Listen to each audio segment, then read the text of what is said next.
Have you ever imagined where we get our thoughts and feelings? We get the majority of them from our past experiences and memory as well. Our brain is organized in such a manner that it is programmed to reflect everything that it knows. The brain is like a record that keeps track of everything that you have experienced to date. Our brain is an artifact, and when you have an experience or are in the midst of an experience, the five senses that you possess plug you into the external environment. And as your brain is going through all of this important sensory data, the data floods back into the brain. And after reaching the brain, a huge amount of neurons work together to organize themselves into networks. All of this is done to string into patterns and reflect the interactions with the external environment. As soon as the neurons organize themselves into patterns, the brain releases a chemical, and that chemical is known as the feeling or emotion. This is the reason why experiences tend to create more long-term memories, as it patterns or stamps, or we would say emboss the network of neurons into very particular patterns. Consequently, the emotional quotient aids in the remembrance of that specific event. To understand this phenomena, make sure to watch this video till the end. Hit the like and subscribe button. Don't forget to press the bell notification to never miss out any new updates. Let's get started. The result of these experiences is nothing but the emotions which cause us to feel in certain different ways.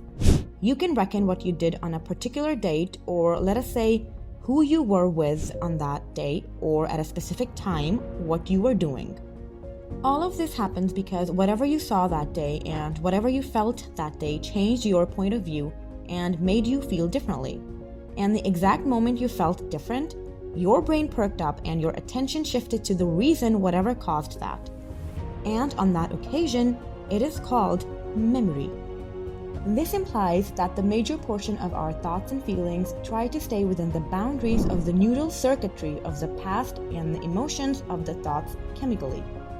Suppose if you combine a thought and a feeling, and again a thought and a feeling, and then again a thought and a feeling, you end up with a chain of good thoughts and good feelings, and this cycle of thinking and feeling is called an attitude. And if you have a series of negative thoughts that are linked with some seriously bad feelings, you will say that you have a bad attitude. From this, we can infer that if how we think and how we feel affects our states of being, then attitudes are just shortened states of being. You might feel amazing in the morning, but end up feeling sad in the afternoon. If you take an attitude, then another attitude, and so on, you will form what is known to be the string of attitudes, and this string of attitudes forms what is known as beliefs. Now, belief is nothing but a thought that you keep on thinking about throughout the day unless and until it gets hardwired into your brain. Because the beliefs are dependent on our past experiences, the limitations of our beliefs are, therefore, how we feel. And this is the reason when somebody challenges our feelings, we just don't feel good. We think that a powerful intellectual vision is afloat in the world these days because some people are seen to cling on to the age-old beliefs and paradigms. And see, if you are going to search for normal, you will end up getting normal. For a lot of time, the idea of growing new brain cells and changing the brain in some ways was a matter of joke to many. This was a belief. And do you know the reason behind it? The researcher was experimenting with a rodent in a constant environment without any kind of changes.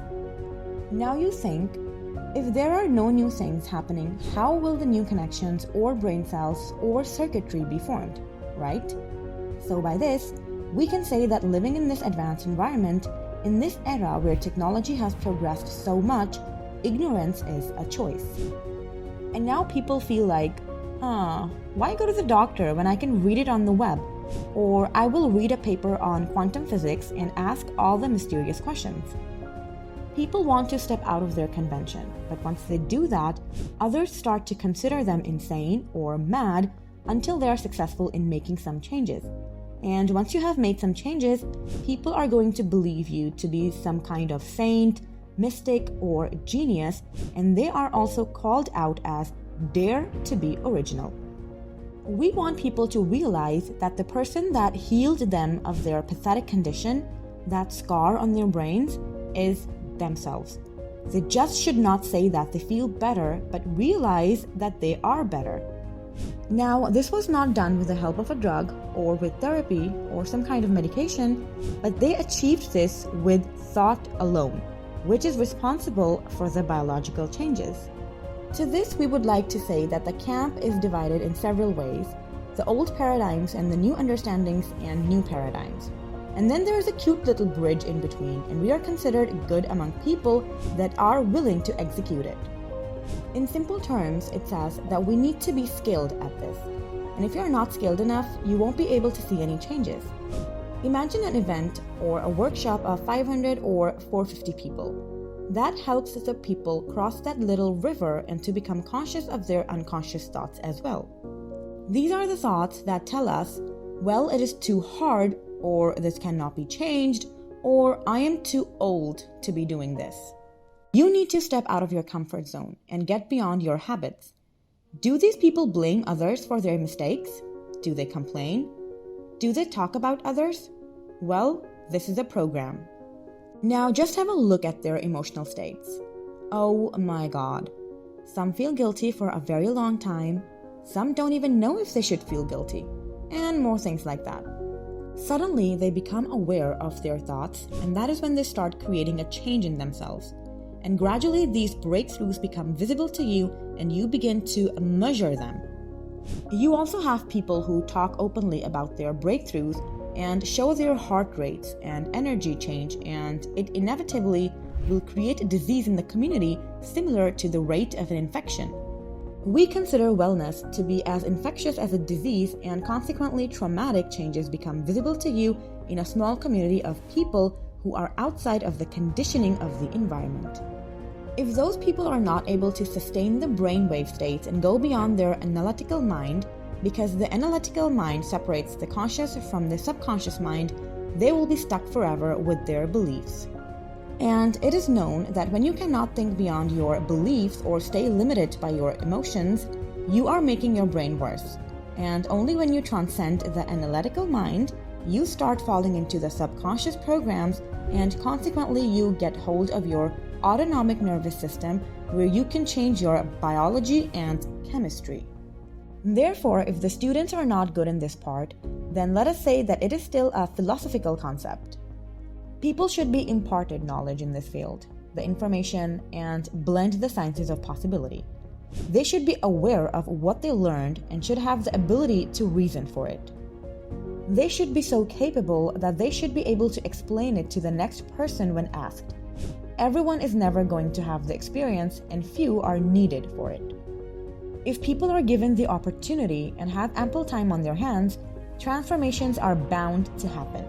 And then they can step out of the paradigm of humans being powerless, and they need external things to take care of them as well.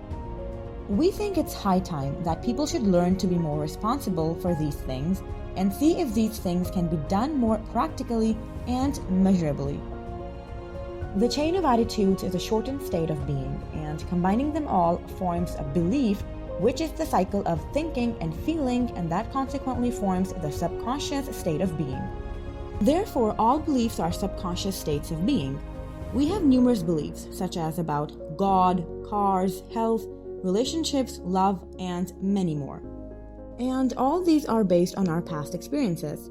But a huge number of beliefs don't even identify themselves as one. People don't even recognize that they believe them. But the reason why we think them to be true is that they don't function primarily in our conscious mind.